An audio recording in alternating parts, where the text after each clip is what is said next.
ભારતીય જનતા પાર્ટીના નેતાઓની કામગીરી સોંપવામાં આવી છે કે તે ભારતીય જનતા પાર્ટી માટે સભ્યો ભેગા કરે। હા, ખરેખર એમને પાર્ટીમાં સભ્યો કદાચ ઓછા હોઈ શકે, એટલે આ અભિયાનની શરૂઆત કરી હોય ભારતીય જનતા પાર્ટી દ્વારા, એટલે કે તેમને હવે સભ્યો સામેલ કરવાના છે ભારતીય જનતા પાર્ટીમાં, એટલે કે આ સદસ્યતા અભિયાનની શરૂઆત કરવામાં આવી છે। પણ એ પહેલા મારું એવું માનવું છે કે શું ભારતીય જનતા પાર્ટીને આત્મમંથન કરવાની જરૂર નથી કે જે ધારાસભ્યો છે, જે આપણે સાંસદો બનાવ્યા છે, એ ઘણા ખરા વોટથી જીત્યા છે, તો શું એ ધારાસભ્યો સાંસદો એમના અડધા વોટ જેટલા મળ્યા છે એટલે સભ્યો પણ આપણી પાર્ટીમાં લાવી ન શક્યા? અને એ શિક્ષકોને કામ આપવામાં આવ્યું કે તમે અમારી પાર્ટી માટે વોટ લાવો। જ્યારે ભારતીય જનતાની ચૂંટણી હોય, જ્યારે ભાજપની ચૂંટણી હોય, લોકસભાની ચૂંટણી હોય, સાંસદ સભ્યની ચૂંટણી હોય, ત્યારે હૈશો કરીને બધા ભારતીય જનતા પાર્ટીમાં જોડાવા માંગતા હોય છે, પણ પછી ભારતીય જનતા પાર્ટીના આવા ઘણા ખરા એવા કામો જોઈને પછી હવે લોકો પણ ભારતીય જનતા પાર્ટીમાં જોડાવા નથી માંગતા। અને આ કામગીરી ભારતીય જનતા પાર્ટીએ શોર્ટકટ અપનાવીને શિક્ષકોને આપી દીધી છે। સુરેન્દ્રનગરમાં 2 એવી શાળાઓ સામે આવી કે જ્યાં શિક્ષકોને સભ્યો બનાવવાની કામગીરી સોંપવામાં આવી છે ભારતીય જનતા પાર્ટી દ્વારા। આ મુદ્દે ચર્ચા કરવા માટે અમારી સાથે આમ આદમી પાર્ટીના કિસાન નેતા, જે હર હંમેશ કિસાનના મુદ્દાઓને લઈને આપણને ગ્રાઉન્ડ પર જોવા મળે છે, એવા નેતા રાજુ કરપડા અમારી સાથે જોડાયેલા છે। આપણે એમની સાથે ચર્ચા કરીશું કે આ શિક્ષકોને જે કામગીરી સોંપવામાં આવી છે એ કામગીરી કેટલી અંશે યોગ્ય છે। રાજુભાઈ, લાઈવ 24 ન્યૂઝમાં આપનું હાર્દિક સ્વાગત છે। નમસ્કાર જી રાજુભાઈ, જે રીતે સુરેન્દ્રનગરની વાત કરીએ તો સુરેન્દ્રનગરમાં અગાઉ પણ આચાર્ય દ્વારા, શિક્ષકો દ્વારા જે શિક્ષકો છે એમને કામગીરી સોંપવામાં આવી હતી કે તમારે આ રીતે સભ્યો બનાવવાના છે। ભારતીય જનતા પાર્ટી દ્વારા જે કામ સોંપવામાં આવ્યું છે શિક્ષકો, ફરી આજે એટલે કે ગઈકાલે એવા સ્કૂલમાં જ પરિપત્ર આવ્યો હતો અને શિક્ષકો દ્વારા આ કામગીરી કરવામાં આવી રહી છે, તો શું તમારા મારફતે આ કેટલું યોગ્ય કે જેને એક સાધારણ શિક્ષક આપણે નથી કહેતા, એ કહેવાય છે પ્રણવ અને નિર્માળ તેમની ગોદમાં પડે છે, એવા શિક્ષકોએ ભારતીય જનતા પાર્ટી દ્વારા આવા શિક્ષકોને કામગીરી આપી દેવામાં આવી છે, એ પણ એમના પાર્ટીના સભ્યો બનાવવા માટે। શું કહેવું આપનું આના પર? જી, આજે તો આમ તો સુરેન્દ્રનગરમાં અને સૌરાષ્ટ્રમાં ઘણી બધી સ્કૂલોમાંથી આવી ફરિયાદો મળી છે। ખાસ કરીને જ્યારે ભારતીય જનતા પાર્ટી સદસ્યતા અભિયાનની શરૂઆત કરી તો જ્યારે ગ્રાઉન્ડ પર ગયા, જમીન પર ગયા, ત્યારે એમને ખબર પડી કે મોંઘવારીથી મહિલાઓ પીડાય છે, બેરોજગારીથી યુવાનો પીડાય છે, વારંવાર પેપર ફૂટવાથી પરીક્ષાર્થીઓ પીડાય છે, વારંવાર કુદરતી આફત સામે રક્ષણ ન મળવાથી અને પૂરતા પાકના ભાવ ન મળવાથી ખેડૂતોમાં આક્રોશ છે। હવે સભ્ય બનાવવા તો બનાવવા કોને, આ બહુ મોટો પ્રશ્ન હતો। એવાની અંદર કોણે આ બુદ્ધિનું પ્રદર્શન કર્યું ગણી શકાય, અથવા તો કોને આ બુદ્ધિનો ઉપયોગ કર્યો કે સભ્યો વધારે બનાવવા અને ટાર્ગેટ બનાવવા માટે શાળા કોલેજોનો ઉપયોગ કરવાની એક શરૂઆત કરવામાં આવી। સુરેન્દ્રનગરના અણિન્દ્રા ગામે સરકારી શાળામાં આ બનાવ સામે આવ્યો।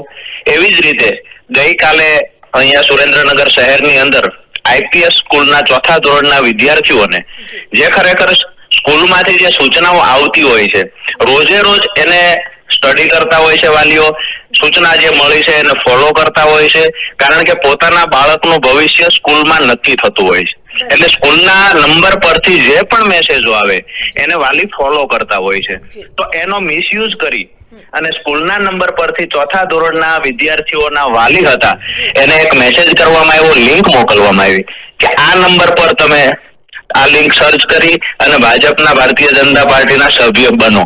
જ્યારે સ્કૂલમાંથી આવી સૂચના આપવામાં આવે તો મારી દ્રષ્ટિએ મને લાગે છે કે શિક્ષણનું કદાચ ખાનગીકરણ આ માટે કરવામાં આવ્યું હશે, કાં તો દેશમાં અને વિશ્વમાં સૌથી મોટી પાર્ટી અમે છીએ, અમારી પાસે સૌથી વધારે સભ્યો છે, આવું બતાવવા માટે ક્યાંક ને ક્યાંક શિક્ષણનો અને બાળકોનો જે ઉપયોગ થાય છે, મારી દ્રષ્ટિએ આનાથી કમનસીબી વાળી બીજી કોઈ વાત ના હોઈ શકે।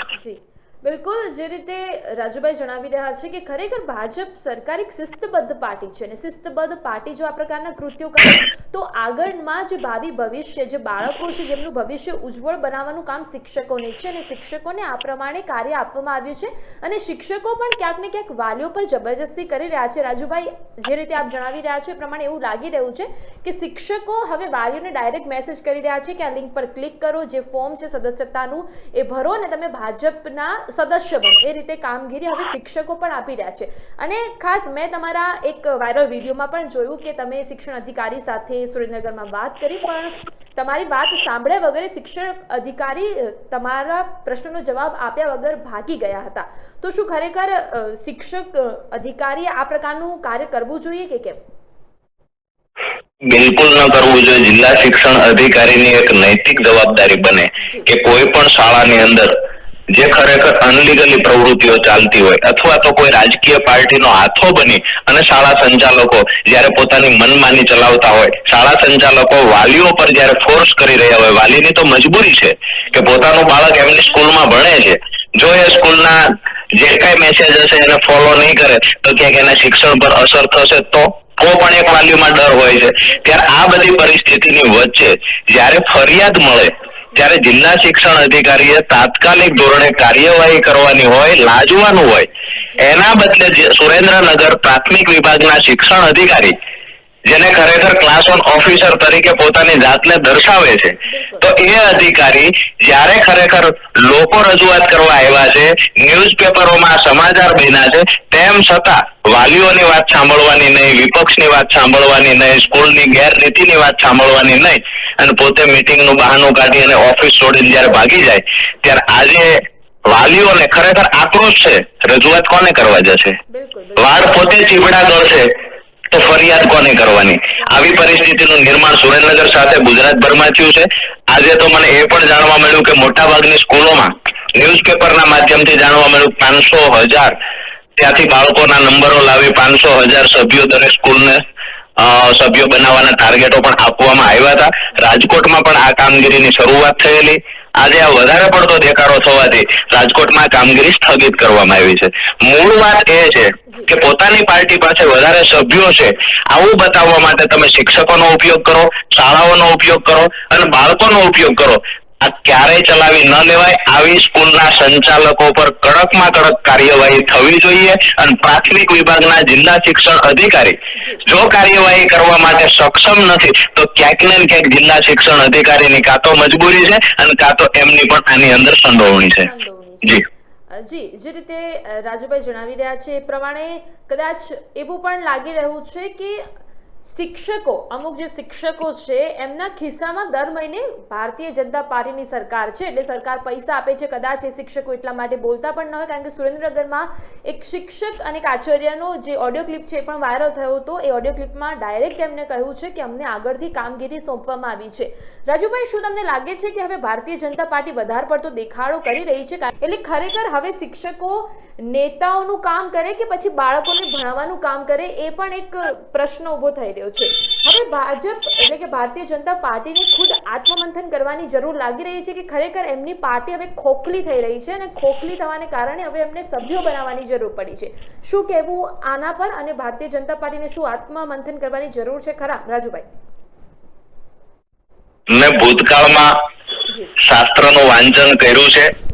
અરણા કશ્યપ નામનો રાક્ષસ હતો એ કાયમ માટે એવું કહેતો કોઈએ ભગવાનનું નામ ન લેવું, ભગવાન હું પોતે છું, સર્વે સર્વા દુનિયામાં હું જ છું, મારાથી મોટું આ દુનિયામાં કોઈ નથી.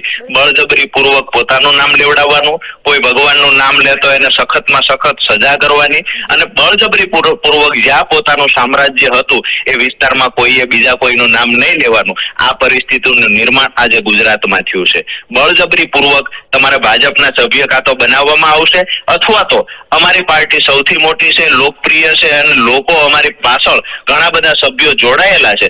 આ બતાવવા માટે ક્યાંક શિક્ષકોના ઉપયોગ કરવાના, ક્યાંક શાળાઓના ઉપયોગ કરવાના, ક્યાંક આંગણવાડીની બહેનોના ઉપયોગ કરવાના છે, ક્યાંક આશા વર્કર બહેનોના અને ક્યાંક ઘણી જગ્યાએ સભા અને રેલીઓની અંદર આજે દુઃખ સાથે કહેવું પડે કે બાળકોના ભીડનો ભાગ બનાવવા માટે એનકેન પ્રકારે કોઈના કોઈ બહાના હેઠળ બાળકોના ઉપયોગ થતા પણ આ ગુજરાતમાં જોયા છે.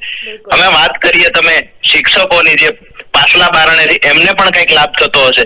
અણિંદ્રાવાળી ઘટનાની અંદર શિક્ષક પોતે RSS ના કપડા સાથે પોતાનું ડીપી રાખી અને પોતે WhatsApp નંબર જે પોતાનો છે એમાં RSS ના કપડા પહેરીને જ જે ખંભા પર દંડો રાખવાનો, નીચે જે એના RSS ના જે કપડા છે આ કપડા પહેરીને પોતે જાહેરમાં બતાવે છે કે હું RSS નો સદસ્ય છું. ખરેખર શાળાઓ માટે આ કલંકિત બાબત છે.